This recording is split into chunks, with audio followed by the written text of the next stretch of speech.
안녕하세요. CTS 두란노 성경교실 가족 여러분, 다시 만나서 반갑습니다. 네, 안녕하세요. 잘들 지내셨죠? 네. 오늘은 저희가 야고보서 7번째 시간을 여러분과 함께 하도록 그렇게 하겠습니다. 오늘도 야고보서를 통해서 하나님께서 우리에게 어떻게 말씀하시는지 성경을 통해 잘 배우고 또 마음에 담는 시간이 되기를 간절히 소망합니다.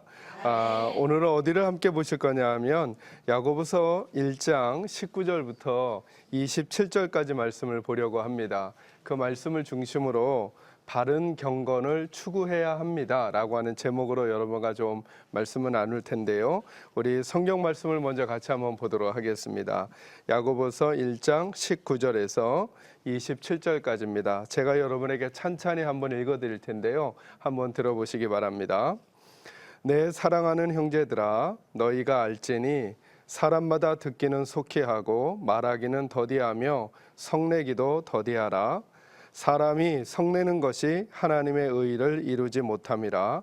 그러므로 모든 더러운 것과 넘치는 악을 내버리고 너희 영혼을 능히 구원할 바 마음에 심어진 말씀을 온유함으로 받으라. 너희는 말씀을 행하는 자가 되고 듣기만 하여 자신을 속이는 자가 되지 말라. 누구든지 말씀을 듣고 행하지 아니하면 그는 거울로 자기의 생긴 얼굴을 보는 사람과 같아서 제 자신을 보고 가서 그 모습이 어떠했는지를 곧 잊어버리거니와, 자유롭게 하는 온전한 율법을 들여다보고 있는 자는 듣고 잊어버리는 자가 아니요 실천하는 자니 이 사람은 그 행하는 일에 복을 받으리라. 누구든지 스스로 경건하다 생각하며 자기 혀를 제갈 물리지 아니하고 자기 마음을 속이면 이 사람의 경건은 헛것이라. 하나님 아버지 앞에서 정결하고 더러움이 없는 경건은 곧 고아와 과부를 그 환난 중에 돌보고 또 자기를 지켜 새 속에 물들지 아니하는 그것이니라. 아멘. 아멘. 오늘 이 말씀을 중심으로 제가 여러분과 함께 우리 예수 믿는 사람들이 추구해야 할 바른 경건이라는 게 무엇인지를 좀 여러분과 나누려고 합니다. 저와 나눴던 내용이지만 한 번 더 점검하고 넘어가겠습니다. 구원은 두 가지 이동이라고 했습니다. 우리가 예수님을 믿고 구원을 받는다라고 할 때 과연 그 구원을 받는다는 게 뭘까 생각하면 이동이라고 할 수 있습니다. 이제 지금까지는 이동이라는 단어를 썼지만 또 다른 단어로 쓴다면 변화라고 하는 단어를 쓸 수 있겠습니다. 하나님께서 우리들을 예수를 믿고 예수 믿는 사람으로 살아가게 한다라고 하는 것은 하나님께서 저희들을 변화시킨다라고 할 수 있겠습니다. 그러니까 어떻게 변화시키는가? 첫째로는 자리가 이동하는 것이라 그랬죠. 이 자리의 이동은 신분의 변화라고 말할 수 있습니다. 신분이 변한다는 것은 하나님의 백성이 아니던 신분에서 하나님의 백성이 되는 신분으로 변화가 되는 것입니다. 그러니까 우리 성도님들께서 만약에 내가 예수를 믿고 구원을 받는다라고 말한다면 내가 신분이 변한 사람인가를 점검하셔야 되고, 예수를 믿는다면 나는 이제 신분이 변했다라는 사실을 알아야 됩니다. 마치 아주 똑같지는 않겠지만 흡사 이것과 이렇게도 설명할 수 있겠습니다. 결혼하기 전에 남녀가 결혼하기 전에는 남편과 아내가 아닙니다. 그죠? 그러면 결혼식을 치르고 나면 결혼식을 치르기 전에 남녀와 결혼식 후에 남녀가 그 사람이 확 달라지나요? 달라지지는 않죠. 그런데 뭐가 달라지냐면 그들의 신분이 달라져요. 그 전에는 그냥 신랑과 신부 혹은 애인 사이였다면 결혼식을 치르는 순간 그 전날과 달라진 건 별로 없는데 인격도 달라진 게 없고 성품도 달라진 게 없고 모습도 달라진 게 없는데 남편과 아내가 되는 것이죠. 이게 신분의 변한 거예요. 예수를 믿는다는 건 우리가 예수님을 믿음으로 말미암아 하나님께서 우리에게 신분의 변화를 가져다 주시는 거예요. 두 번째 이동은 뭐냐 하면 이제 생각의 변화가 있어야 한다는 거예요. 흡사 결혼식과 비유한다면 결혼하기 전에 신랑과 신부였단 말이죠. 그냥 애인이었어요. 애인 사이였어요. 결혼식을 하고 난 순간부터 남편과 아내가 되었다면 아마 그 첫날은 남편과 아내로서 제대로 된 모습을 갖지 못할 거예요. 제가 저희 교회 청년들에게 주례를 자주 하는 편인데 주례를 이렇게 할 때 보면 아주 결혼식 날 신들이 났더라고요. 뭐 막 입이 막 여기 걸리고 막 그래요. 그러면 제가 막 우스갯소리로 그러는 거예요. 그래, 어디 결혼해서 사는 게 그렇게 좋은 것만 있는지 한번 보자. 이거 제가 우스갯소리로 그러기는 하는데 그들은 아직 남편이 될 준비도 그리고 아내가 될 준비도 몰라요. 그죠? 그래서 제가 남편에게 이렇게 말하죠. 신랑에게 신부가 내일 아침에도 이렇게 예쁠 거라고 생각하지 말아라. 지금까지 어머니가 해주셨던 것처럼 음식을 잘 만들 거라고 기대하지 말아라. 아마 먹기도 힘든 음식을 해줄지도 모른다. 그러니까 아내의 모습이 아내다워질 때까지 기다려줘야 할 거다. 제가 이렇게 설명해요. 또 아내들에게도 똑같이 말해주죠.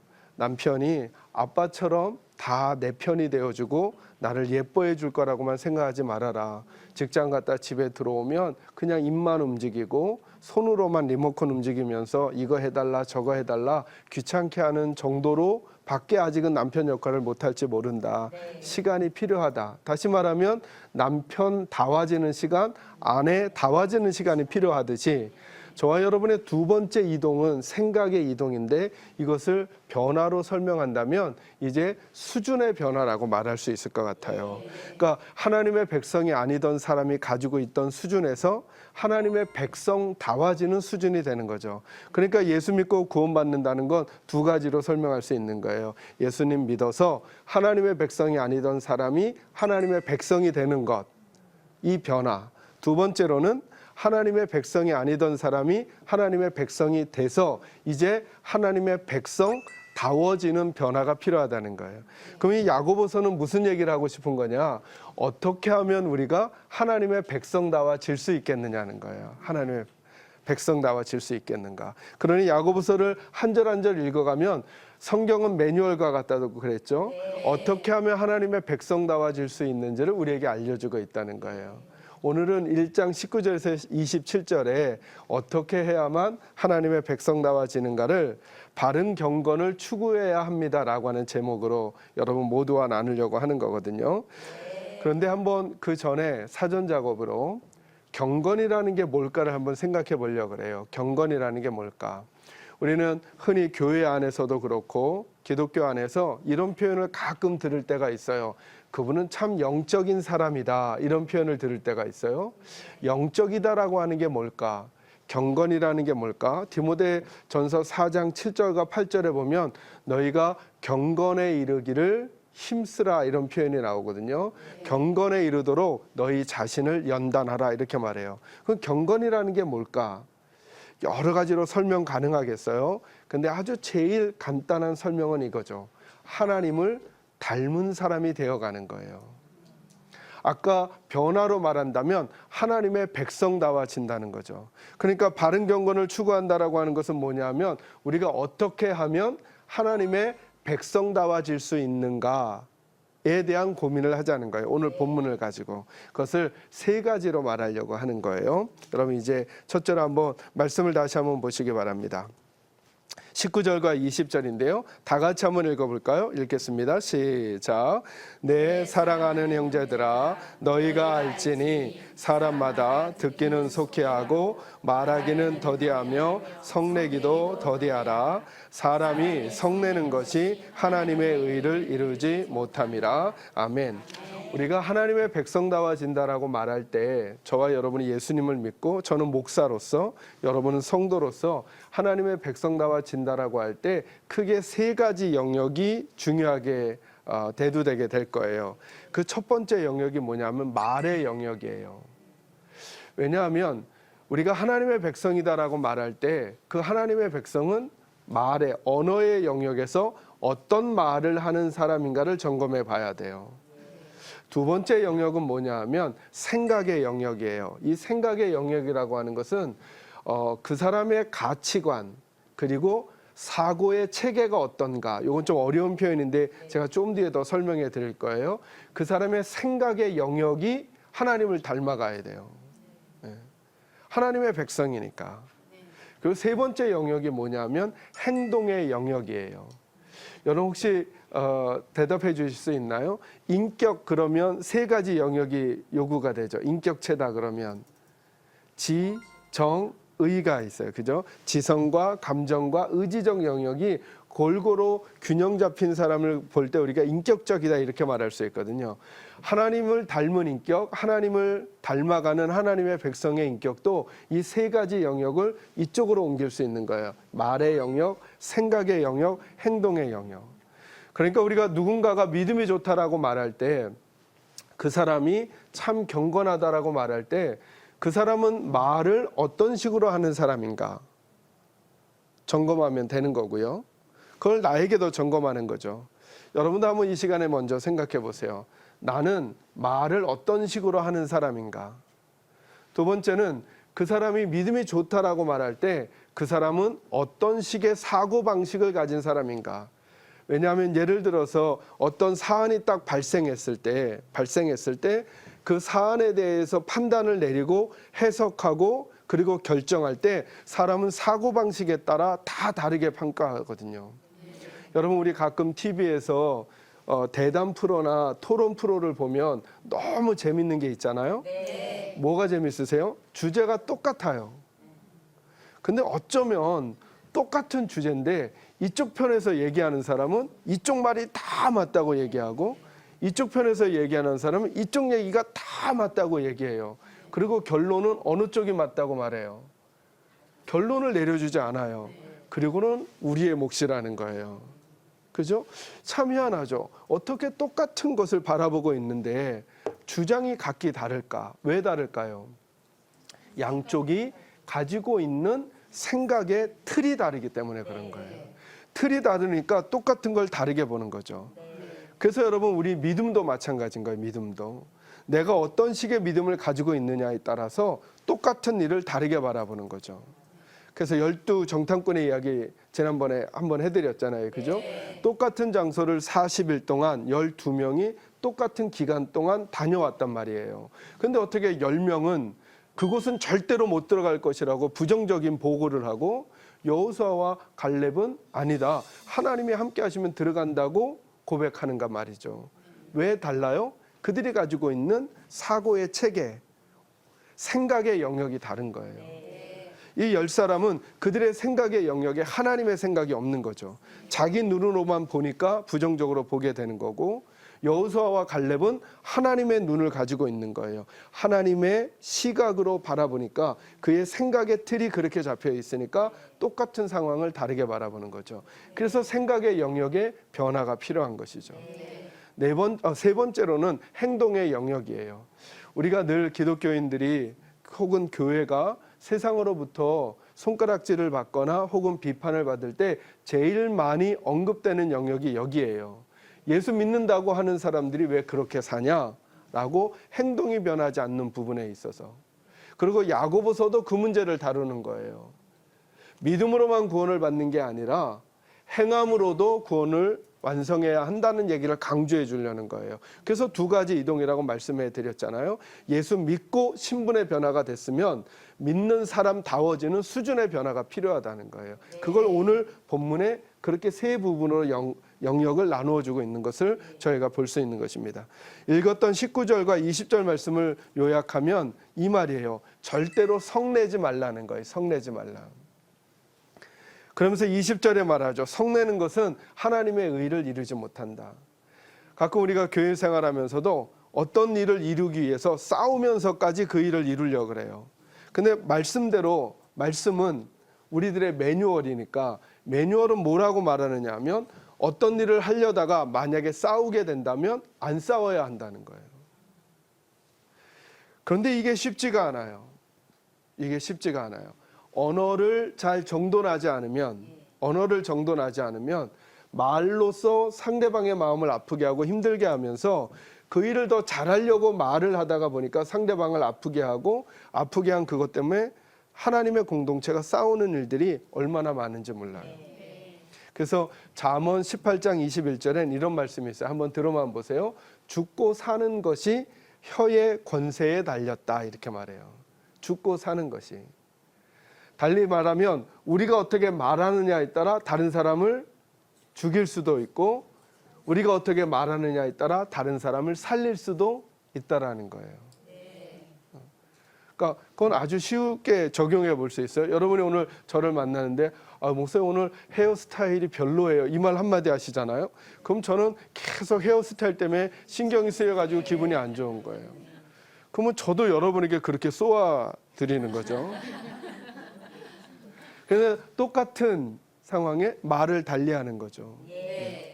어느 헤어샵에서 하셨어요? 너무 헤어스타일이 멋지세요 라고 여러분이 저에게 하면 제가 얼마나 기분이 좋아지겠어요? 여러분과 여러분들. 그러니까 뭘 말씀드리는 거냐면 우리들의 언어가 다른 사람의 마음을 상하게도 하고 힘을 줄 수도 있다라고 하는 거예요. 간혹 어떤 분들이 이렇게 말해요. 목사님 저는 솔직한 사람이라 거짓말을 할 수 없다는 거예요. 아주 어리석은 분이에요. 그러면 약한 사람에게 그 사람은 약하다고, 그리고 가지지 못한 사람에겐 가지지 못했다고, 정말 정직함을 말한다는 핑계 하에 자기 언어를 순화하지 않는 것이 지혜로운 믿음의 삶인가? 그렇지 않은 거죠. 저는 여러분에게 거짓을 말하라는 게 아니에요. 우리가 우리의 언어에 하나님의 시각을 담는 거죠. 공부를 정말 못하는 자녀에게 너 그렇게 공부 못하면 망한다 라고 하는 말을 하고 싶을지 모르지만 다른 말을 해줄 수 있어야죠. 하나님이 이 아이와 함께 하시면 너도 큰 사람이 될 수 있을 거야 라고 하는 믿음의 말을 해줄 수 있어야죠. 남편에게도 마찬가지고 다른 성도들에게도 마찬가지란 말이에요.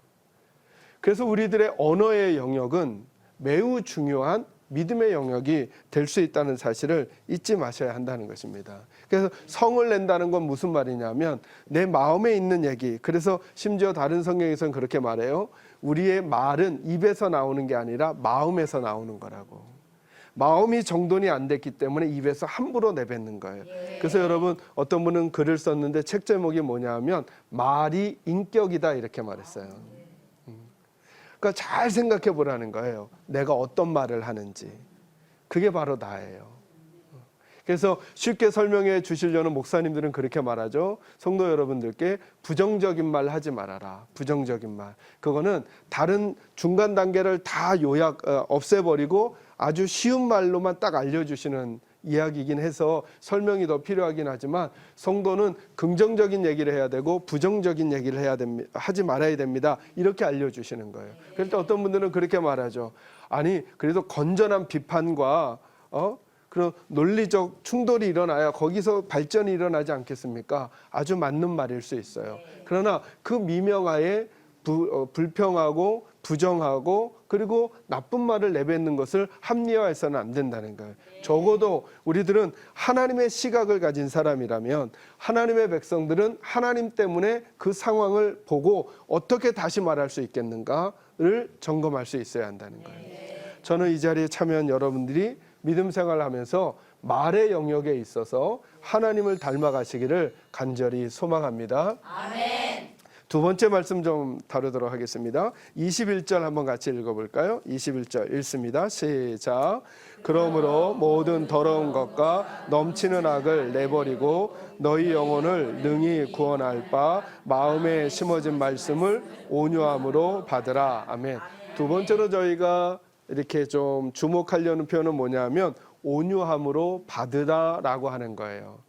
두 단어 다 살필 거예요. 온유함으로 그리고 받으라라고 하는 거. 그러니까 뭘 받으라고 하느냐 하면 하나님의 말씀을 받으라는 거예요. 저는 우리 예수의 사람들이 그리고 믿음 생활하는 사람들이 받는 게 매우 중요하다고 생각해요. 여러분 직구준 질문 같지만 한번 생각해 보세요. 여러분의 믿음과 함께 연결이 된 것이니까 여러분 예배는 하나님께 드리는 걸까요? 받는 걸까요? 제가 이렇게 질문하면 대부분의 성도들도 그렇고 그리고 많은 목사님들도 그렇고 다 예배는 드리는 거라고 말해요. 자, 이제 한번 상황을 생각해 보세요. 여러분이 주일날 와서 하나님께 예배를 드렸어요. 그리고 돌아가는 거예요. 그러면 여러분에겐 뭐가 남아요? 드렸으니까. 그죠? 뭐가 자꾸 남냐 하면 내가 하나님께 했다라고 하는 내 쪽에서의 우쭐함이 자꾸 남는 거예요. 난 하나님께 예배 드렸어. 주일 예배 드렸어. 하나님께 헌금했어. 하나님께 봉사했어. 그런데 제가 성경을 잘 보니까 성경의 예배라고 하는 것은 하나님과의 만남이거든요. 예배는 그 성경에 나타나는 하나님과 만난 사람들의 상황을 다 보니까 하나님을 만난 사람들의 결과가 어떻게 나타나느냐 하면 그들이 가지고 있었던 것을 하나님께 드리는 것으로 끝나지 않고 설사 그들이 하나님께 뭘 드린다고 할지라도 하나님께로부터 무엇인가가 그들에게 오지 않으면, 다시 말하면 그들이 하나님께로부터 뭐 하지 않으면요, 받지 않으면 끝이 안 나더라는 거예요. 예를 하나 들어드릴까요? 모세가 이스라엘 백성들을 이끌고 출애굽을 한 다음에 시내산 정상으로 하나님을 만나러 올라가요. 그죠? 모세가 하나님께 준하여 하나님께서 모세에게 무엇인가를 주시나요? 하나님께서 모세에게 무엇인가를 주시죠. 십계명 두 돌판과 그리고 성막을 짓는 방법을 모세에게 주셔요. 그죠?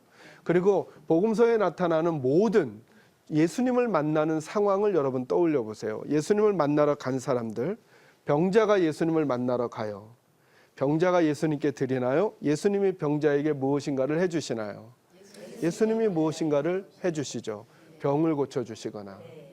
소외된 사람들이 예수님께 나가면 예수님께서 그들을 위로해 주시고 그들의 친구가 돼 주시고, 귀신 들린 사람이 예수님께 나가면 예수님께서 그 귀신 들린 사람과 혹은 그 자녀를 치유해 주시죠. 그림이 어떻게 되나요? 사람이 하나님께 나갔더니 하나님께서 그들에게 무엇인가를 주시고, 그러면 하나님을 만난 사람은 돌아갈 때 슬프게 돌아갈까요? 힘있게 돌아갈까요? 힘있게. 왜 그렇죠? 누구로부터 받았으니까. 하나님께로부터 받았으니까. 오늘 이 자리에 방청석에 계신 우리 식구들도 마찬가지예요. 저와 성경 공부를 하면서 만약에 여러분이 그냥 내가 오늘 들어줬다, 그냥 여기 참석해줬다 라고 하는 마음만 가지고 돌아간다면, 만약에 받는 게 없다면 돌아갈 때 힘이 날 수 없는 거예요. 언제 힘이 나느냐 하면 여러분이 어떤 모임이든지 간에 주일날 예배 때 하나님 앞에 예배를 드리러 나갈 때 우리 편으로는 드린다고는 하지만 정작 우리가 받으러 나가는 거죠. 누구에게? 하나님에게. 이 삶에 지친 내가, 자녀 문제로 가슴이 아픈 내가, 건강 문제 때문에 소망을 잃어가는 내가, 재정 문제 때문에 염려와 근심이 있는 내가, 관계 문제 때문에 갈등을 하고 마음이 다 상해서 아무것도 하기 싫은 내가 하나님 앞에 나아가 엎드리고 예배하고 말씀 듣고 기도하고 찬양하는 그 시간에 하나님께서 내게 무엇인가를 주셔서 내게 없었던 힘으로 내가 다시 세상을 살아갈 능력을 얻는 시간이 주일이고 예배 시간이 된다면 여러분 생각만 하셔도 그 시간이 얼마나 우리에게 힘이 되겠어요. 근데 제가 보니까 많은 경우 우리 성도들이 주일날 와서 다 쏟아내고 가는 거예요. 그리고 집에 돌아갈 때는 다 지쳐서 돌아가는 거예요. 그 마음이 뭐냐? 이제 다 끝났다는 거죠.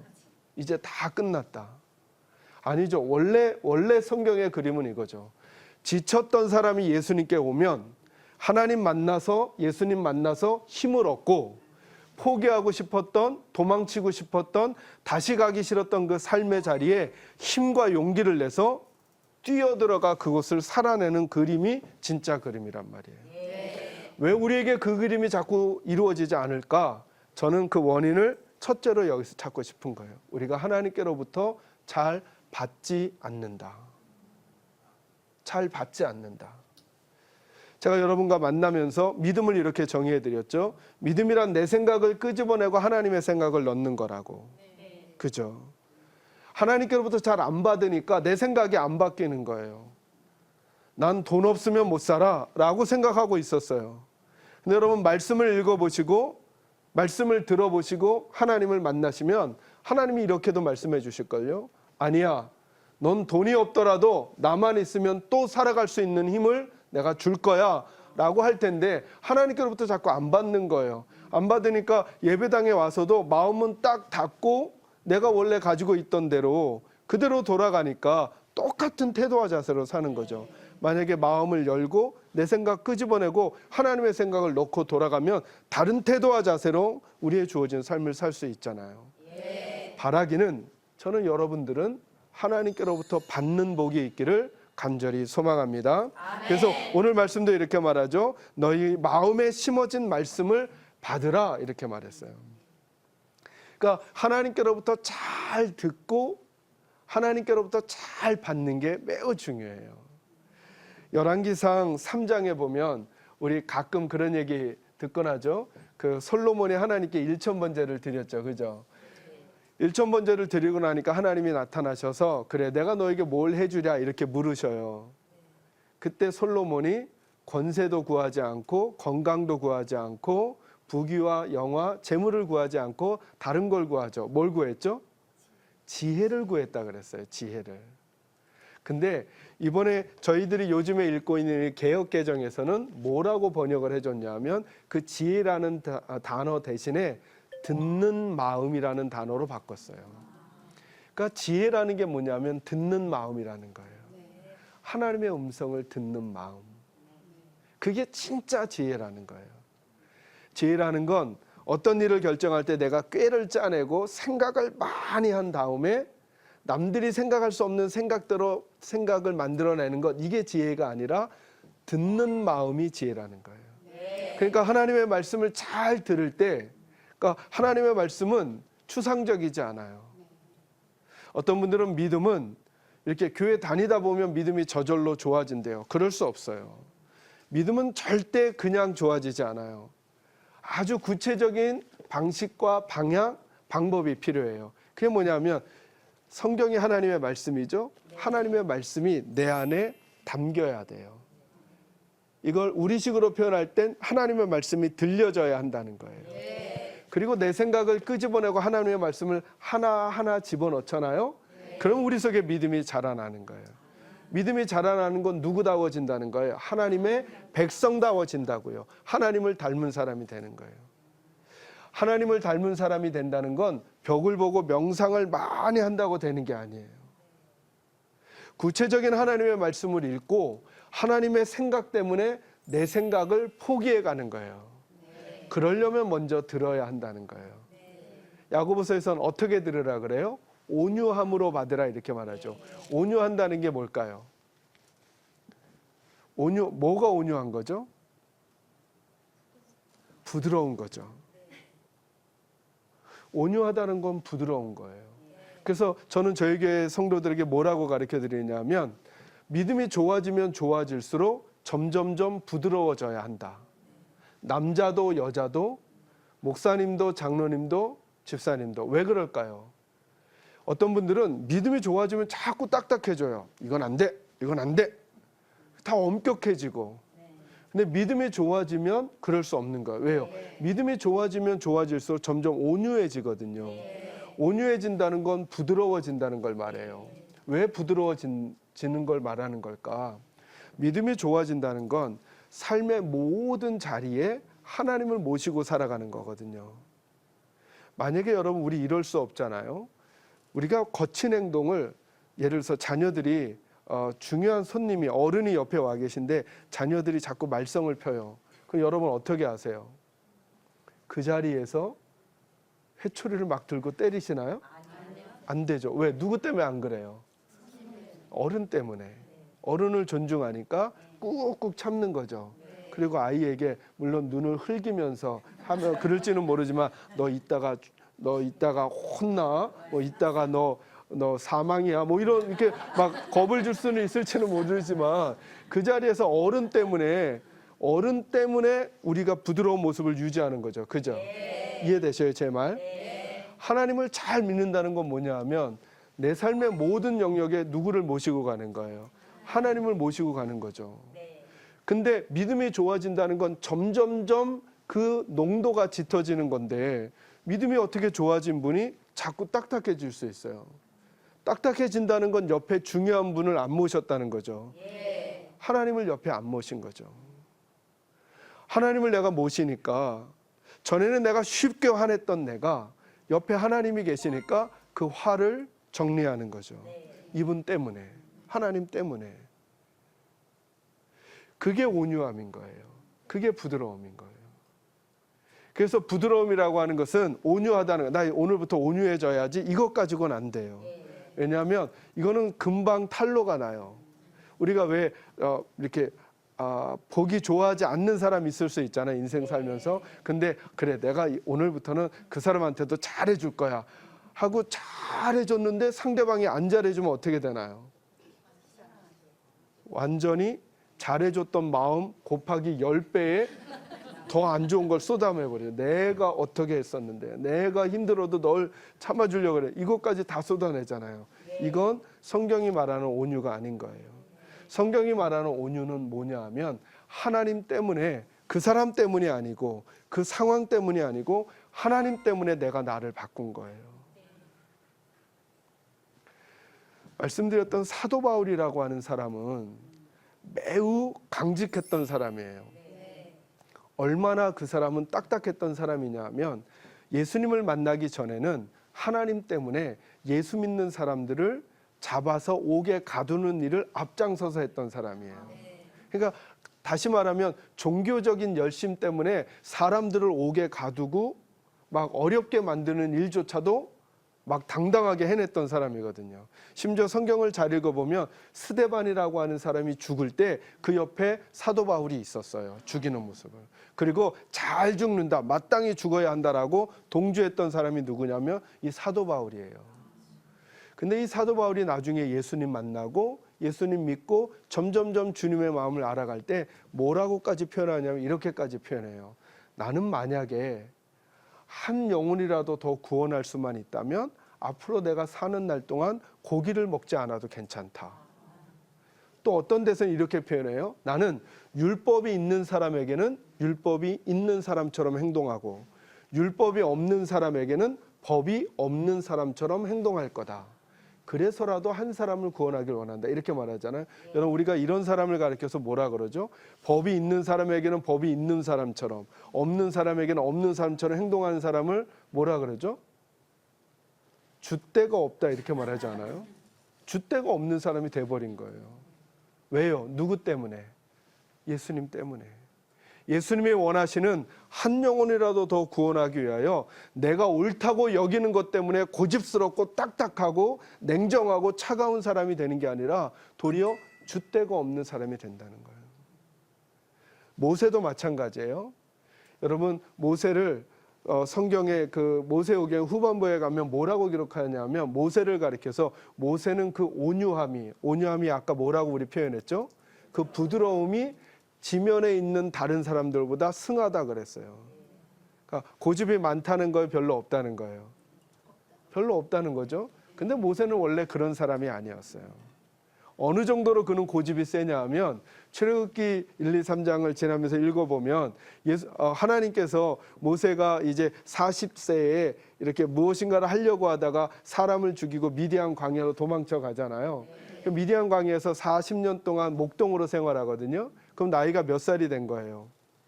80이 된 거죠. 80세에 하나님이 다시 나타나셔서 모세야, 너 애굽으로 돌아가서 바로에게 가서 내 백성을 구출해내라 이렇게 말하니까 모세가 안 간다 그래요. 여러분, 한번 상상이나 한번 해보세요. 만약에 하나님이 딱 나타나셔서 권목사 혹은 아무개 집사야, 너 이거 해라. 그럼 우리는 거절할 용기가 있을까요, 없을까요? 아마 없을 것 같아요. 근데 모세는 거절하는 거예요. 난 못 가겠다고. 어느 정도로 못 가느냐 하면 그가 이렇게 말해요. 나는 입이 둔해서 말을 잘 못해서 못 갑니다라고 하나님한테 얘기하는 거예요. 여러분, 말을 잘 못하는 사람이 지금 하나님하고 말싸움하고 있어요. 이건 뭘 의미하는 걸까요? 그가 매우 딱딱했던 사람이라는 거예요.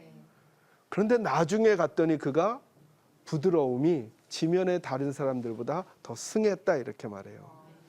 부드럽다는 것은 무엇을 의미하는 것인가? 하나님 때문에 나를 비워드리는 거예요. 내가 하고 싶은 걸 하지 않는 거예요. 하나님 때문에 나를 깎아내는 거예요. 하나님 때문에 내가 하고 싶은 걸 참아내는 거예요. 하나님 때문에 내가 표현하고 싶었던 걸 표현하지 않는 거예요. 거꾸로도 마찬가지예요. 하나님 때문에 하고 싶지 않았던 일을 하는 거예요. 하나님 때문에 말하고 싶지 않았던 것도 하나님 때문에 말하는 거예요. 하고 하지 않음이 문제가 아니라 왜 하지 않는가, 왜 하는가가 누구 때문이라는 거예요? 하나님 때문이라는 거예요. 그러고 보면 저희들이 하나님을 위해서 섬긴다라고 하는 거 혹은 헌신한다라고 하는 것도 마찬가지예요. 하나님을 섬긴다, 이게 무슨 뜻일까요? 아주 중요한 몇 가지 기준이 필요해요. 그 첫째가 뭐냐면 저는 그래서 섬김이란 이렇게 정의해드려요. 섬김이란 하나님이 원하시는 것을, 이게 내가 원하는 건가 하나님이 원하시는 건가. 많은 경우 성도와 교회가 이럴 수 있어요. 하나님을 위하여 우리가 이걸 한다는 거예요. 그때 진짜 물어봐야 돼요. 이걸 목회자가 원하는 건가, 교회가 원하는 건가, 아니면 하나님이 원하시는 건가. 만약에 하나님이 원하시는 게 아닌데 목사가 원하는 대로 혹은 교회가 원하는 대로 한다면 이건 섬김이에요, 아니에요? 아니죠. 왜요? 하나님이 원하시는 것을 점검하지 않았기 때문이죠. 또 하나, 하나님이 원하시는 거라는 것을 알게 됐어요. 그런데 그것을 두 번째로 점검할 기준이 뭐냐면 하나님이 원하시는 시간에 해야죠. 하나님은 그것을 지금 하라고 하지 않는데 지금 하겠다고 억지로 내 시간에 내가 하겠다고 하게 된다면 그건 역시 하나님의 마음을 헤아리지 않은 거가 되는 거예요. 바른 섬김이란 하나님이 원하시는 것을 하나님이 원하시는 시간에 해드려야죠. 나는 지금 하고 싶지만 하나님은 아니야. 네가 하지 말고 네 아들 솔로몬에게 성전을 짓게 해 라고 할 때 다윗이 과감히 성전을 안 짓잖아요. 그죠? 그리고 솔로몬에게 넘겨주죠. 그래서 여러분, 하나님 앞에 옳은 일이냐 틀린 일이냐는 무엇을 했는가로 설명하기가 매우 어려워요. 질문 드렸었죠. 성전을 짓는 게 좋은 일이에요, 안 좋은 일이에요? 이렇게 말할 수 없다 그랬죠. 다윗이 성전을 지으면 죄예요, 순종이에요? 죄죠. 왜요? 하나님이 막으셨으니까. 하나님이 아니다라고 했으면 지금 지으면 안 되는 거예요. 어떻게 성전을 짓는 일이 죄가 될 수 있는가? 죄가 될 수 있다니까요. 하나님이 지금이 아니라고 말씀하신다면. 그래서 다윗은 하나님의 말씀 앞에 순종하잖아요. 지금이 아니구나, 아들의 시간이구나 라고 하고 아들에게 넘겨주잖아요. 거꾸로도 마찬가지예요. 난 너무 하기 싫어요. 그래도 하나님이 만약에 지금이라고 말씀하신다면 지금 할 수 있는 태도를 가져야 바른 섬김이 될 수 있는 거죠. 세 번째로 점검할 기준이 뭐냐면 하나님이 원하시는 것을 하나님이 원하시는 시간에, 세 번째가 하나님이 원하시는 방법으로 해야 한다는 거예요. 그 일을 이루면서도 내 혈기를 부리고 내 욕심을 부리고 성을 내면서 하는 게 아니라 하나님이 원하시는 방법을 추구할 수 있어야 한다는 거예요. 이건 내가 하나님을 위해서 내가 괜히 화내는 게 아니야. 하나님 때문에 화내는 거야. 그러면 이 말씀을 먼저 어기는 거예요. 성내는 것은 하나님의 의를 이룰 수 없다 하셨거든요. 그렇다면 그 일을 이루어가는 방식도 성내는 방법이 아니라 도리어 인내하고 참아주고 포용해주면서 기다려주면서 할 수 있는 믿음의 방법을 우리가 가져야만 우리들이 하나님을 섬길 때 정말 하나님의 일들을 감당할 수 있다는 거예요. 저는 이 자리에 계신 분들도 그리고 오늘 방송을 보시는 식구들도 정말 우리가 하나님을 바르게 섬기고 있는가. 그래서 제가 저희 교회에서는 이렇게 말해요. 어떤 분들은 그걸 아주 좋게도 볼 수 있는 부분이 있어요. 어떤 분들은 목사님 저는 평생을 성가대에 헌신했습니다. 이렇게 말하는 거예요. 이거 귀한 일이에요? 안 귀한 일이에요? 생각을 한번 해보셔야 한다니까요. 근데 하나님이 만약에 이제 교사하라고 하시면요. 이렇게 해야 돼요? 하나님 저 평생 성가대에 헌신했는데요. 전 교사 안 해요. 그럼 이건 귀해요? 귀하지 않아요? 이건 귀하지 않죠. 내가 결정을 내린 것보다 하나님이 나를 어디로 보내기를 원하시는가에 항상 열어놔야 되는 거 아니에요? 나는 평생을 교사로 헌신했다는 거예요. 미국의 어느 대통령님이 그러셨다 그러죠. 아주 존경스러운 모습이긴 하지만 자칫하면 우리는 하나님보다 그 분에게 더 집중하게 되는 오류를 범할 수 있어요. 평생을 교사로 헌신했어요. 근데 만약에 하나님께서 아니야, 넌 이제 성가대를 좀 하면 어떻겠니? 한다면 어떻게 하는 게 하나님 앞에 바른 섬김이에요. 네, 하나님, 저는 평생을 교사를 하고 싶었지만 하나님께서 제게 성가대를 하라고 말씀하시니 전 성가대를 하겠습니다 라고 순종해 드리는 것이 아름다운 섬김 아니에요. 그죠? 네. 이해되셨어요? 네. 우리 한번 점검해 보는 거예요. 나는 왜 요즘에 이걸 고집하고 있는가? 나는 왜 이걸 계속 주장하고 있는가? 혹시 그것이 하나님의 마음, 하나님의 시간, 하나님이 원하시는 방법이 아니라 내가 원하는 것을 내가 원하는 시간에 내가 원하는 방식대로만 하려고 하는 것은 아닌가를 돌이켜보면서 하나님의 마음에 부드러움으로 그 말씀을 받는 태도가 있을 때 그런 우리들의 하나님의 백성다운 변화가 가능해질 수 있다는 거예요. 저는 여러분에게 이렇게 행복한 믿음의 생활이 있기를, 그리고 우리가 무엇인가를 하고 어떤 삶을 살고 난 다음에 그래도 적어도 그래 맞아, 너는 내 음성에 민감히 내 음성을 듣고 내 말을 들으면서 지내려고 애썼어 라고 하는 평가를 들을 수 있는 일들이 저와 여러분에게 있기를 간절히 소망합니다.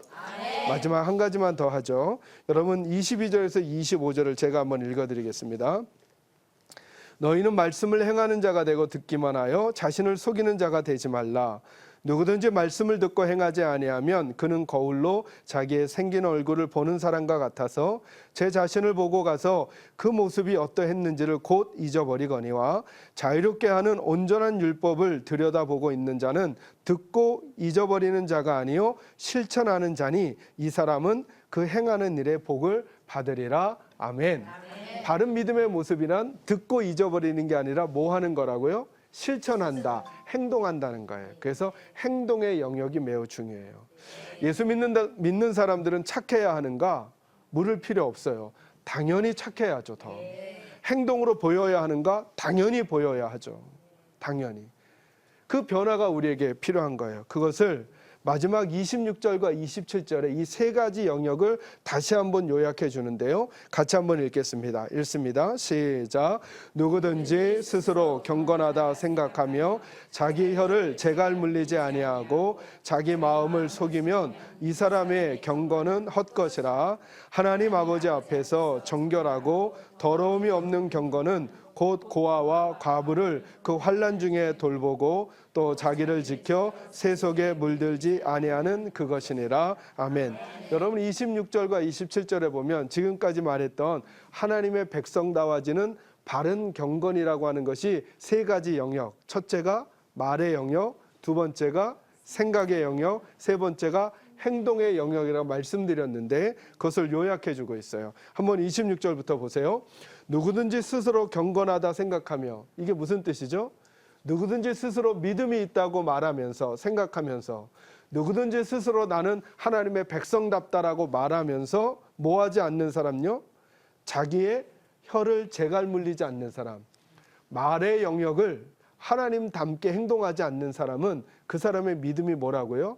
헛것이라는 거예요. 그러니까 우리 예수 믿는 사람들에게 어떤 언어를 쓰는가는 매우 중요하다는 거예요. 저는 여러분의 말이 바뀌기를 소망합니다. 예수 믿는 사람들의 말이 바뀌어야 돼요. 하나님 때문에 다른 말을 할 수 있는 사람들이 되는 거죠. 이 언어의 영역은 매우 중요하답니다. 두 번째 한번 찾아볼까요? 27절에서 이렇게 말하죠. 하나님 아버지 앞에서 정결하고 더러움이 없는 경건은, 하나님을 닮은 것은, 참된 믿음은 뭐라 그러죠? 곧 고아와 과부를 그 환난 중에 돌보는 것이다, 이렇게 말해요. 이게 행동의 영역이에요. 정말 우리가 예수님을 사랑하고 예수 믿는 사람이라면 우리의 행함으로 어려운 이웃들을 그대로 둘 수 없다는 거예요. 우리의 수준에서, 각자의 형편에서 어떤 방식으로든. 그래서 여러분들은 교회에도 헌금을 잘 하셨으면 좋겠어요. 그러나 교회에 헌금하는 것만큼이나 여러분 이웃들과 함께 살아가면서 비영리 단체나 아니면 어려운 구호단체나 또 그런 자녀들이 있는 곳에 우리 그리스도인들이 그쪽으로도 재정을 흘려보내는 일들이 있어야 돼요. 교회는 잘했는데 만약에 그런 행함의 영역에서 잘하지 못했다면 이것은 하나님의 백성답지 못하다는 거예요. 우리들의 일상의 삶에서, 제가 나중에 하나님께 드리는 예배에 대해서 좀 더 설명해 드릴 기회가 있을 텐데요. 그 하나님께 드리는 예배의 영역이 어디냐면 그게 일상이거든요. 거기서 고아와 과부를 돌보는 거예요. 이 고아와 과부라고 하는 것은 어려움에 처해 있는 사람들에 대한 통칭을 말하는 거예요.